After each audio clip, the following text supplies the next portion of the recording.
এ হচ্ছে রুই মাছ ভাজা, ভাজতেছি, ভাইয়া রাখলাম পাশে।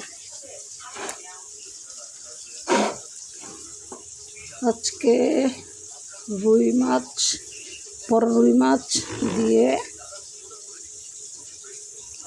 পটলের ঝোল রান্না হবে। এই হচ্ছে পটল কেটে নিছি, এই যে হচ্ছে পটল কেটে নিছি। পটল দিয়ে রুই মাছের ঝোল রান্না করব, খেতে খুবই মজাদার হয়।